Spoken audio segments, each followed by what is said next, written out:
Market లో invest చేసి మీ డబ్బులు డబుల్ చేసుకోవాలనుకుంటున్నారా? సుందరరామిరెడ్డి గారి లైవ్ సెమినార్ కి అటెండ్ అవ్వండి.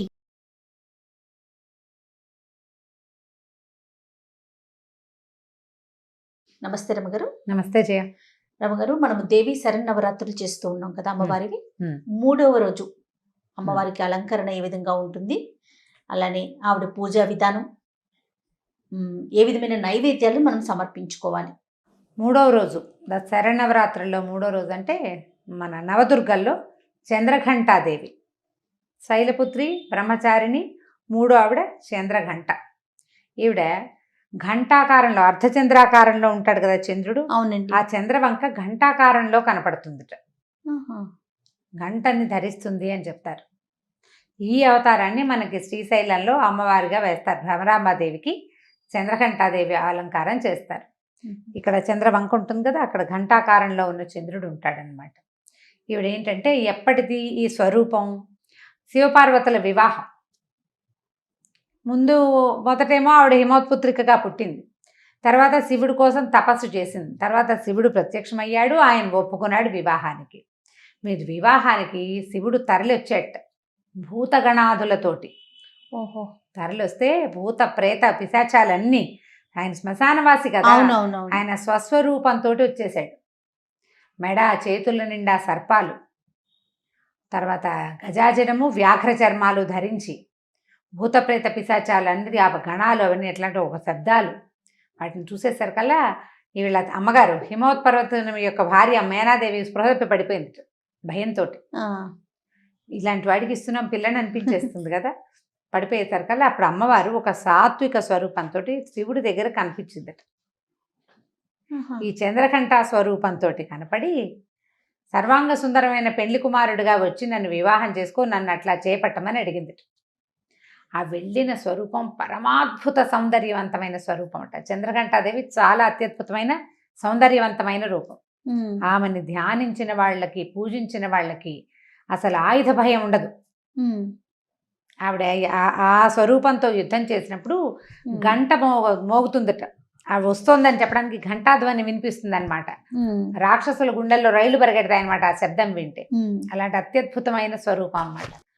ఆ పరమాద్భుత స్వరూపాన్ని చూసి ఆమెకి అనురూపంగా ఉండాలని భావించి పరమేశ్వరుడు పెళ్లి కుమారుడుగా తయారై వచ్చాడు. ఎంత పరమాద్భుత సౌందర్యమో, సదాశివుడిలాగా తయారై వచ్చాడు. ఈ వెనకాలన్న ప్రమథగణాలన్నీ కూడా స్వరూపాలు మార్చుకున్నాయి. అమ్మవారికి పెళ్లికి శోభాయమానంగా కనపడడం కోసం, ఆమెకి ప్రీతి కోసం భూతగణాలన్నీ కూడా తమ స్వరూపాలు మార్చుకుని ఈయన అత్యద్భుతంగా పెళ్లి కుమారుడిగా తయారయ్యి వచ్చారనమాట. అప్పటి స్వరూపం. చంద్రఘంటాదేవిని కనుక స్మరిస్తే వాహనాల్లో, ప్రయాణాల్లో భయం ఉండదు. తర్వాత జంతువుల వల్ల, ఆయుధాల వల్ల భయం ఉండదు. చాలా తొందరగా మనకి వశం అవుతుందట ఆవిడ. ఆమెకి అలాంటి అమ్మవారిని పూజించేటప్పుడు మామూలుగా దసరా నవరాత్రుల్లో కూడా మనం ఎట్లా పడితే అట్లా ఉండకూడదు. చాలా శుభ్రంగా చక్కగా అలంకరించుకుని కూర్చుని పూజ చేసుకోవాలని చెప్తారు. సర్వాలంకారాలతోటి కూర్చుని పూజించాలి అమ్మవారిని. మామూలు పూజల్లో సాధారణంగా ఏం చేస్తారు, పొద్దునే ఏదో తలస్నానం చేసి జుట్టు ముడేసుకుని తడి పొడి తలతోటి తల పెట్టుకుని పిడప తీసి పక్క పెట్టి కొద్దిగా మడిచేసి అలా కూర్చుంటారు, ఏదో చీర కట్టుకుంటారు. అట్లా కాదు. అమ్మవారి పూజలు చేసే 9 రోజులు చక్కగా అలంకారం చేసుకుని, తలకాయ శుభ్రంగా దువ్వుకుని, తలలో పువ్వులు పెట్టుకుని, మెడలో సువాసన చిహ్నాలైన నగలన్నీ ధరించి చక్కగా అలంకరించుకుని పూజిస్తే ఎక్కువ ప్రసన్నంగా ఉంటుంది. అమ్మవారికి సర్వసౌందర్యంగా కనపడితే చాలా ఇష్టం. సాధకులైన వాళ్ళు సౌందర్యవంతంగా అలంకరించుకోవాలి. పూజ చేసుకునే వాళ్ళు కూడా చక్కగా శుభ్రమైన బట్టలు కట్టుకోవటమే కాదు, చక్కగా బొట్టు కట్టుగా తీరుగా ధరించి పేరంటానికి వెళ్ళినట్టుగా తయారవ్వాలి. అట్లా కూర్చుని పూజ చేసుకోవాలన్నమాట. చంద్రఘంటాదేవికి అటువంటి అలంకారాలు ఇష్టమట. అయితే ఇప్పుడు మనకి విజయవాడలో ఏంటంటే ఈరోజు గాయత్రి మాత స్వరూపంలో అమ్మవారిని అలంకరిస్తారు. గాయత్రి మాత అంటే 5 ముఖాలు ఉంటాయి. గాయత్రి మంత్రాధిష్టాన దేవత. అమ్మవారి యొక్క స్వరూపము అని చెప్పడానికి వీల్లేదు. సూర్యమండలాంతర్వర్తిగా ఉండేటువంటి శక్తి ఆవిడ. 5 ముఖాలు ఉంటాయి. ముక్తా విద్రుమ హేమనీల ధవళ ఛాయలు అని చెప్తారు. ముత్యపు రంగు, పగడపు రంగు, బంగారపు రంగు, నీలము, ధవళము, తెలుపు, ఈ 5 రంగుల్లో 5 ముఖాలు ఉంటాయి. పంచముఖంగా ఉంటుంది. ఈ గాయత్రి యొక్క మంత్రం 24 అక్షరాలు ఉంటాయి. ప్రతి అక్షరానికి ఒక్కొక్క దేవత ఉంటారట. 24 మంది దేవతల యొక్క శక్తి ఈ మన గాయత్రి యొక్క మంత్రం. సాధారణంగా చెప్తారు, నా గాయత్రి పరో మంత్ర నమ అతుః పరదైవతం అని. గాయత్రిని మించిన మంత్రమే లేదు, అమ్మని మించిన దైవం లేదు. గాయత్రి మహామంత్రం. అంటే ఎవరికైతే గాయత్రి ఉపదేశం ఉంటుందో వాళ్ళు గాయత్రి చేయకుండా ఏం చేసినా ఫలితం ఉండదు. ఒట్టి గాయత్రి చేసుకున్నా కూడా పరమాద్భుతమైన ఫలితాలు లభిస్తాయి. గాయత్రి మంత్రం సంధ్యోపాసన చేసేటప్పుడు చెప్తారు, యదహనాత్ కురుతే పాపం తదహనాత్ పరిముచ్యతే అంటారు. ఏ రోజు చేస్తే పాపం ఆ రోజే పోతుంది. గాయత్రి చేసేవాడికి పగలు చేసిన పాపం పగలు, రాత్రి చేసిన పాపం యద్రాత్ర్యాత్ కురుతే పాపం అని చెప్తారు. రాత్రిపూట చేయబడిన పాపం రాత్రే పోతుంది. గాయత్రి ఉపాసన చేసేవాడికి అంత అమోఘంగా ఉంటుంది. అయితే అందరికీ గాయత్రి మంత్రం ఉపాసన ఉండదు కదా. గాయత్రి మంత్రం ఎవరికి ఇస్తారు? సాధారణంగా ఉపనయనం అయిన తర్వాత బ్రహ్మచారికి ఉపదేశించబడేది మహామంత్రం గాయత్రి. మామూలుగా మనం గాయత్రి మంత్రం పిల్లలకి చెప్పించేస్తాము. కార్లు వెనక్కి వస్తుంటే వాటి దాంట్లో కూడా గాయత్రి మంత్రం పెట్టుకుంటాము. అలా అనడము వినడం వల్ల పెద్ద ప్రయోజనం ఉండదు. ఏదో మనం సంతోషం కొద్దీ చెప్పుకుంటాం. నిజానికి గాయత్రి ఉపాసన ఎలా కుదురుతుంది? గురుముఖత ఉపదేశం అయిన వాడికి పూర్తిగా ఫలిస్తుంది. మరి మనబోటి వాళ్ళు ఏం చేయాలి? ఉదయాన్నే లేచి సూర్యోదయ కాలంలో సూర్యుడిని చూసి నమస్కరించాలి. ఆ ఉదయకాల సూర్య నమస్కారము గాయత్రి మంత్రంతో సమానం. ఆ సూర్యమండలంలోనే ఉంటుంది అమ్మవారు. ప్రతివాడు గాయత్రిని ఉపాసించవచ్చు. ఈ రకంగా సూర్యమండలాంతర్వర్తిగా ఉంటుంది ఆవిడ. ఆ సూర్యుని యొక్క ప్రభ, ఆ శక్తే గాయత్రి. మాకు ఉపదేశం లేదు, ఉపదేశం ఉన్న వాళ్ళు అదృష్టవంతులు, మాకు లేదు లాంటి భావాలకు లోను కాకూడదు. ఒక్కొక్కరికి ఒక్కొక్క అవకాశం ఇచ్చింది మనకి అమ్మవారు. ఉపదేశం చేసుకోగలిగిన వాడు ఉపదేశం చేసుకుంటాడు. దాన్ని కూడా నిలబెట్టుకోలేని వాళ్ళు ఎంతమందో ఉంటారు. అది కూడా సరిగ్గా చెయ్యరు. వాళ్ళ కర్మానుభవం వాళ్ళకి సహకరించదు అనుకో, దానికి మనం ఏం చెప్పలేకపోతాం. కానీ ఉపదేశం ఉన్నవాళ్ళు తప్పకుండా గాయత్రి చేసుకోవాలి. ఉపదేశం లేని వాళ్ళు ఇట్లా గనక సూర్యోపాసన, సూర్యుడిని ఉపాసన ఏం చెయ్యొద్దు. పొద్దున్నే నిద్రలే తొలి నమస్కారం సూర్యుడు ఉదయిస్తున్న సూర్యబింబానికి నమస్కరిస్తే అమోఘమైన ఫలితాలను ఇస్తుంది గాయత్రి మాత. ఈ గాయత్రి మంత్రాన్ని గురించి ఒక అద్భుతమైన కథ ఉంది మనకి దేవి భాగవతంలో, చెప్పుకుందాం. అది అమ్మవారికి ఈరోజు నివేదన కొబ్బరన్నము పాయసము పెడతారు. కొబ్బరితోటి అన్నం అంటే కొబ్బరి పాలు పోసి అన్నం ఉండి పైన తిరగమాత వేసుకుని కొంచెం కొబ్బరి వేసుకునేది ఒకటి. అట్లా కాకుండా మనం పులిహోరలాగా అన్నం వండేసుకుని తెల్లటి అన్నం, దాంట్లో మనం తిరగమాత పులిహోర పోపులాగా పోపు వేయించుకుని కొబ్బరి కూడా అందులో వేసి వేయించేసి అది ఎత్తి అన్నంలో కలుపుకోవటం. అది కొబ్బరన్నం. రెండోది పాయసము, బెల్లం వేసి కానీ పంచదార వేసి కానీ పాలు పోసిన పాయసాన్ని, ఈ రెండు నైవేద్యాలని మనకి అమ్మవారికి ఇక్కడ గాయత్రి మాతకి అదే పెడతారు. చంద్రకంఠాదేవి కూడా అదే నైవేద్యాన్ని సమర్పిస్తారు. మన అలవాట్లను బట్టి ఇళ్లలో పద్ధతులు, పెద్దవాళ్ళ ఇళ్లలో అనుచానంగా చేసేవి. ఒకవేళ మనకి ఈ పని చేయడానికి పెద్దగా శక్తియుక్తులు లేవు, మన ఇంట్లో ఉండే పళ్ళో ఫలము కొద్దిగా అంత అన్నము బట్టి అన్నము పంచదార నెయ్యి వేసి కాస్త ఉప్పు బెల్లము నెయ్యి వేసో పూలగము పాలు పంచదారను, లేకపోతే మన వడపప్పు పానకము, అలా ఏదో ఒకటి నివేదన చేసుకుని గాయత్రికి సంబంధించిన అష్టోత్తర శతనామావళి దొరుకుతుంది. గాయత్రి అష్టోత్తర శతనామావళి చదువుకోవచ్చు ఈ రోజున. అయితే గాయత్రికి సంబంధించిన కథ చెప్తాం. పూర్వం అరుణుడు అని ఒక రాక్షసుడు ఉండేవాడు. అరుణుడు. అయితే వీడేంటంటే రాక్షసుడే కానీ వాడు గాయత్రి ఉపాసకుడు. ఉపదేశం అయిన తర్వాత ఆ మంత్రాన్ని విడవలేదన్నమాట. ప్రచండంగా చేసేవాడు. త్రికాలాల్లోనూ సహస్ర గాయత్రి చేసేవాడు. పొద్దున మధ్యాహ్నం త్రిసంధ్యల్లోనూ సహస్ర గాయత్రి. మహా పవర్ఫుల్గా ఉంటారు వాడు. అతను ఏం చేశాడంటే బ్రహ్మదేవుడిని గూర్చి తపస్సు చేయటం మొదలుపెట్టాడు. తపస్సు చేస్తే బ్రహ్మదేవుడు ప్రత్యక్షమయ్యాడు. ఇట్లా ఉపాసన ఉన్నవాడికి తొందరగా ప్రత్యక్షం అవుతాడు. బ్రహ్మదేవుడు అడిగాడు, నీకేం కావాలని అంటే నాకు మరణం లేకుండా వరం కావాలని అడిగాడు.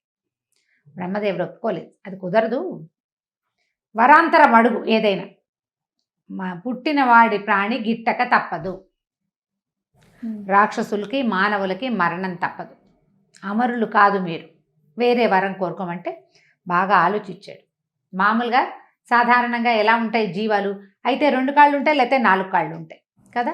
అందుకని ద్విపాత్తులు చతుష్పాత్తుల వల్ల మరణం లేకుండా వరం అడిగాడు. 2 కాళ్ళు ఉన్న వాళ్ళు ఎవ్వరి వల్ల మానవులు కాదు, దేవతలు కిందర్లు కింపురుషులు గంధర్వులు అందరికీ 2 కాళ్ళు ఉంటాయి. వాళ్ళతో నో మరణం. ఇక జంతువులు పులులు, సింహాలు, లేళ్ళు, గాడిదలు, కుక్కలు అన్నీను ఏనుగులతో సహా, జిరాఫీలు, ఒంటెలు తీసుకుని 4 కాళ్ళు ఉంటాయి. 4 కాళ్ళు చతుష్పాత్తుల వల్ల కూడా నాకు మరణం లేదు, లేకుండా మరణం ఇవ్వు అని అడిగాడు. చక్కగా మరి ఏం చేస్తాడు, ఒప్పుకున్నాడు కదా, ఒప్పేసుకున్నాడు బ్రహ్మదేవుడు. సరే బాగుంది. ఎప్పుడైతే ఇది వచ్చేసిందో వరగర్వం, అప్పటిదాకా ఇతను ఉపాసకుడు, మహాద్భుతమైన వినయ సంపదనిచ్చే గాయత్రి ఉపాసన.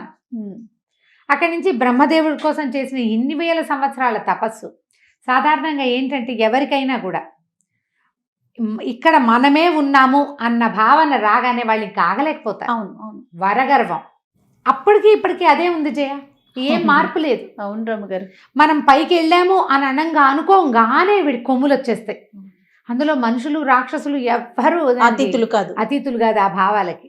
ఇప్పుడు ఈ రోజుల్లో అయితే మరీ ఇంత వస్తే చాలు చాలు, అది ఎప్పుడూ ఉంది. వీళ్ళు ఇంతంత తపస్సులు చేసి వాళ్ళకి మనకు అంత ఏం అక్కర్లేదు, కొద్దిగా 10 రూపాయలు చేతికి అందితే చాలు, వచ్చేస్తుంది మనకి. కాస్త మంచి పేరు వస్తే చాలు. నిలబెట్టుకోలేకపోతారు. ఆ యాటిట్యూడ్ని పోగొట్టుకోవటమే చాలా కష్టం చేయాలి. దాన్ని దాటలేకపోతారు. అది దాటేరా మహానుభావులైపోతారు వాళ్ళు. రాక్షసులు కూడా కొద్ది మంది దాన్ని దాటిన వాళ్ళు ఉన్నారు. ఇంత వరం లభించినా కూడా దాన్ని ఆ గొప్పని అణిచి భగవత్ సాన్నిధ్యాన్ని కోరుకున్న వాళ్ళు కొంతమంది ఉన్నారు. కొంతమంది కనపడతారు, సాధారణంగా కనిపించరు. ఓకే, కథల్లో కనపడతాయి. ఈసారి సందర్భం వచ్చినప్పుడు చెప్తాను ఈ మాట. అయితే ఈ అరుణుడు ఏమయ్యాడు, క్రమంగా బాగా బలిసిపోయాడనమాట. బలం పెరిగిపోయింది అతనికి. ఇక దేవతల మీద యుద్ధం ప్రకటించాడు. పాతాళము భూలోకము జయించేశాడు, స్వర్గారోహణ చేసేసాడు. ఇహ స్వర్గం మీద పడ్డాడు. దేవతలంతా పారిపోయారు తలా ఒక పక్కకి, అతన్ని జయించలేకపోయారు. వాళ్ళు జయించలేక ఏమనుకున్నారు, అందరు కలిసి బ్రహ్మదేవుడి దగ్గరికి వెళ్ళారు. మాకు ఏదైనా చెప్పునైనా చెప్పండి, నేనేం చెప్తాను. వరం అడిగాడు, ఇచ్చాను. వాడికి 2 వరాలు ఉన్నాయి. ఒకటి ద్విపాత్తుల నుంచి మరణం లేదు, 2 చతుష్పాత్తుల నుంచి మరణం లేదు. మీరు ఏం చేసినా కుదరదు. దేవతలను అందరినీ పిలుచుకెళ్ళారు యుద్ధానికి. పిలుచుకెళ్తే ఎవరెవరిని, బ్రహ్మ విష్ణు మహేశ్వరులను కూడా పిలిచారు. అందరూ యుద్ధం చేశారు, ఎవరు ఏమీ చేయలేకపోయారు. వాడిని వాళ్ళ వల్ల కాలేదు. అంతే కదా. ఈ వెధవ యుద్ధం మేము చేయము, మీ చావు మీరు చావండి, మా ఇళ్ళకి ఎవరు రారు కదా అని 3 కాస్త వెళ్ళిపోయారు. వాళ్ళు వెళ్ళిపోయారు. బ్రహ్మదేవుడు ఆయన లోకానికి వెళ్ళిపోయాడు. అది ఎవరికీ కనపడదు. ఏ రాక్షసుడు బ్రహ్మదేవుడి మీద యుద్ధానికి వెళ్ళడు. తాతయ్య వరాలు ఇవ్వాల్సిన వాడు, అంతే. పోట్టాడగలడు, యుద్ధానికి వెళ్ళడు. అక్కడి నుంచి పరమేశ్వరుడు రాక్షసులకేమో పరమదైవతం శివుడే కాబట్టి ఆయన జోలికి ఎవరు వెళ్ళరు. ఆయన దగ్గర నుంచి లాక్కునేందుకు ఏముంది, అదే కదా, ఏమీ లేదు. ఇక మిగిలిన వాడు 3వ వాడు హరి, శ్రీ మహావిష్ణువు. ఆయన హరిహరాదులకు ఎవరికి కనపడ్డు, తనకు కూడా తను కనిపించకుండా ఉంటాడు. రాక్షసులకి కనపడ్డు. వాళ్ళు ఆయన పట్టుకోలేరు. ఆయన ఎక్కడ ఉంటాడో తెలియదు. ఎందుకంటే ఆయన సర్వాంతర్యామి. ఒక ప్లేసు అని లేదు. వీళ్ళు 3 కాస్త వెళ్ళిపోయారు. దీన్ని మేమేం చేయలేము అని. ఈ దేవతలంతా బతిమలాడారు బ్రహ్మని, ఏదైనా ఉపాయం చెప్పంటే బ్రహ్మదేవుడు చెప్పాడు, కాదు పరాశక్తిని అడుగుదాం. వీళ్ళు 3 వెళ్ళిపోయారు. ఎవరి వల్ల వీళ్ళు 3 పుట్టారో వాళ్ళేమో వెళ్ళిపోయారు. ఇప్పుడు మనకు ఎవరు చెప్పగలరు దీనికి సమాధానం? అందుకని అందరూ కలిసి అమ్మవారిని ప్రార్థించారు. ప్రార్థించి చాలా అడిగారు, మమ్మల్ని రక్షించు, మమ్మల్ని కాపాడంటే. అప్పుడు ఆవిడ ఏం చెప్పిందంటే, వాడికి ప్రధానమైన శక్తి గాయత్రి, అది తీసేయండి వాడి దగ్గర నుంచి. అది పక్కకి వెళ్ళిపోతే వీడిని జయించడం సులువు. ఇక వాడి మరణం అంటారా, వాడి దాని సంగతి నేను చూస్తానని.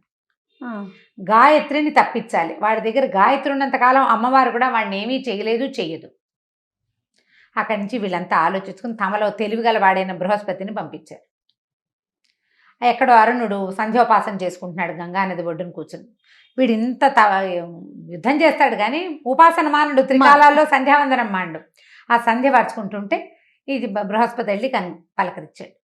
వీడెందుకు మన పలకరిస్తున్నాడని వాడు ఆశ్చర్యపోయాడు. అరుణుడు ఆశ్చర్యపోయి అడిగాడు, ఏమిటి నువ్వు ఇక్కడికి వచ్చావంటే, అదేమిటి మన ఇద్దరం ఒకళ్ళం ఒకటే సమానము, నీకు గాయత్రి ఉపాసన ఉంది, నాకు గాయత్రి ఉపాసన ఉంది. నీకు గాయత్రి మంత్రమే కదా నీ మంత్రం, నా మంత్రం కూడా గాయత్రి మంత్రమే. దానివల్ల నేను గురువునయ్యాను. నాకు గురుస్థానం ఎలా వచ్చింది, గాయత్రి ఉపాసన వల్ల వచ్చింది. కాబట్టి మన ఇద్దరం సోదర తుల్యులము అన్నాడు. నేను కొళ్ళు మండిపోయింది అరుణుడికి. వీడిగా నేను సమానం ఏమిటి, వీడు నేను సమానం ఎలా అవుతాం? నేనేమో బ్రహ్మదేవుడి దగ్గర వరం పొందా, నాకు మరణం లేదు, వీడు అమృతం తాగి వీళ్ళు తెచ్చుకున్నారు. ఆయన అమృతం తాగక్కర్లేకుండానే నాకు అవధ్యుడుగా, అసలు మరణం లేనివాడిగా ఉన్నాను నేను. పైగా ఈ మొత్తం భూమి ఆకాశాలని ఏకం చేసి మొత్తం ఒడిసి పట్టేశారు. వీడు నేను ఓడించిన ఒక లోకంలోని ఒక రాజు యొక్క గురువు. మేమిద్దరం సమానం ఎలా అవుతాం? మమ్మల్ని ఇద్దరిని సమానంగా చేస్తున్నది ఏది? గాయత్రి. మానేస్తాను నేనని మానేశాడు. ఊరిని పిచ్చోడు మానేశాడు. మనిద్దరి వాడితో నన్ను సమానం చేసేటువంటి క్రియ ఏదైతే ఉందో అది నేను చెయ్యను. వాడితో మానిపించాలి కానీ తెలివితేటలు నేను చేసేది నువ్వు చేయడానికి వీలేదు, నోరు మూసుకో అని అనాల్సింది. అనలేదు. అలా అహంకారం తలకెక్కితే అన్ని వాళ్ళ ఆలోచనలే కరెక్ట్ అనిపిస్తాయి. అదే కదా, తలకి పొగరు ఎక్కిన వాడికి తను ఏది ఆలోచిస్తే అదే కరెక్ట్ అంతే. దెబ్బకి గాయత్రి ఉపాసన మానేశాడు. ఉపాసన మానేసరికల్లా బలం తగ్గిపోయింది. బృహస్పతి భలే తెలివిగా చేశాడు. అక్కడి నుంచి ఏమైంది? దేవతలు యుద్ధం ప్రకటించారు. నీ మీదకి మేము వస్తున్నామని. వీళ్ళు నన్నేం చేస్తారు? నాకు ఎలాగో మరణం లేదు, నేను గాయత్రి మానేశానన్న భయం లేదు వాడికి. జయించేశానన్న బాధ, ఆ ధైర్యంతో ఉన్నాడు. అక్కడి నుంచి ఏమైంది? వీళ్ళకి దీనికి సహాయంగా అమ్మవారు వచ్చింది. అమ్మవారు వచ్చి నిలబడేసరికల్లా ఆమె ఇట్లా కళ్ళు మూసుకుని ఒక్కసారి కళ్ళు తెరిచేసరికి కొన్ని వేల భ్రమరాలు పుట్టుకొచ్చినాయట. భ్రమరం అంటే తుమ్మెద.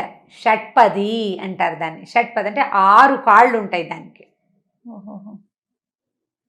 ద్విపాత్తు కాదు, చతుష్పాత్తు కాదు, షట్పాత్తు. ఇది 6 కాళ్ళు ఉంటాయి దానికి. ఇట్లా ఉంటాయి కాళ్ళు. అవునవునవునండి. ఈ 6 పాదాలు ఉన్నటువంటి కొన్ని లక్షల తుమ్మెదలు అమ్మవారి చెవుల నుంచి పుట్టినాయి. భ్రామరీ శక్తి. ఆ ఒక్కసారి ఆ తుమ్మెదలన్నీ కలిసి ఈ వీడి మీద పడిపోయినాయి. ఈ మొత్తం సైన్యంలో ఉన్న వాళ్ళందరినీ నెత్తురు పీల్చేసినాయి అవి. అతనికి సంధ్యోపాసన ఉండుంటే అతని దగ్గరికి వెళ్ళేవి కాదు. అది ఎందుకంటే సంధ్య ఉపాసన చేసేటప్పుడు అంటారు. ఓం అనుకుని చూడండి నోట్లో. అవునవును. అనుకోగానే మనకి లోపలంతా తిమ్మిరి ఈ చెవుల్లో వినపడుతుంటుంది, బ్రెయిన్లో కలిపింది. ఓంకారము భ్రామరీ నాదం. భ్రమర నాదం ఎలా ఉంటుందంటే, ఓంకార నాదం మన లోపల భాగాల్లో ఏ వినపడుతుంది అని వినిపిస్తే ఆ శబ్దం భ్రమరనాదం. ఈ వీటిని జయించగలిగే నాదం అతనిలో ఉంది. దాన్ని చెడగొట్టేసుకున్నాడు. దాంతో ఇవన్నీ వెళ్ళి అతని మీద పడ్డాయి. ఒక్క దెబ్బకి మొత్తం సైన్యం అంతా తల్లకిందులైపోయింది. అతను ఈ చతుష్పాత్తుల కాదు, ఈ షట్పాత్తుల యొక్క దాడికి మరణించాడు. అతను కోరుకున్నాడు అంతే. ఆ కోరుకున్న మరణంతో అప్పటి నుంచి అమ్మవారికి భ్రామరిగా పేరు పడింది. ఆమె యొక్క రూపమే భ్రమరాంబ. మనకి లోపల నాదించేటువంటి శక్తి. మనం ఊపిరి తీసుకుంటాం, కళ్ళు మూసుకుని ఊపిరిని లయబద్ధంగా ఊపిరి తీస్తుంటే లోపల ఒక శబ్దం వస్తుంది సన్నటి. ఆ శబ్దమే భ్రమరనాదం. అప్పటి నుంచి ఆ అమ్మవారిని భ్రామరిగా తెలుసుకున్నారు ప్రజలు. ఆమె దగ్గర ఇలాంటి శక్తులు ఉన్నాయి. ఈ శక్తితోటి వాడిని సంహరించింది. దేవదానవులంతా దేవదుందుభులు మొగిన దేవతలంతా పుష్పవృష్టి కురిపించారు. అమ్మవారు మణిద్వీపానికి తిరిగి వెళ్ళిపోయింది. ఎంతటి వాడైనా సరే ఈ ఆద్యశక్తికి లోబడవలసిందే. ఎంత తలకిందులైనా నువ్వు ఏం చేసినా ఎక్కడో ఒక చోట నువ్వు ఆ శక్తికి దొరికిపోతావు. అది తప్పదు. ఇంత తపస్సు చేసినా చివరికి వాడాలి మూర్ఖత్వంతో. ఇది కూడా మనకి దేవి భాగవతంలోనే చెప్పబడింది. ఇది ఒక కథ. ఎంత అద్భుతంగా ఉందో రమ్మగారు. అంటే వినే కొద్దీ వెళ్ళే కొద్దీ చూసారా కొత్త కొత్త విషయాలు, ఎన్ని ఆధ్యాత్మిక ప్రతి అంశము ఒక కథే కదా రమ్మగారు. మనం మాట్లాడుకుంటూ గనక వెళ్తే ప్రతి ఘట్టంలో తెలుసుకోవాల్సిన విషయాలు ఒక కథ. అందులో మళ్ళీ మనం నేర్చుకోవాల్సిన విషయం. అవునండి, నేర్చుకోవాల్సిన విషయం చాలా ఉంటాయి. నమస్తే జయ.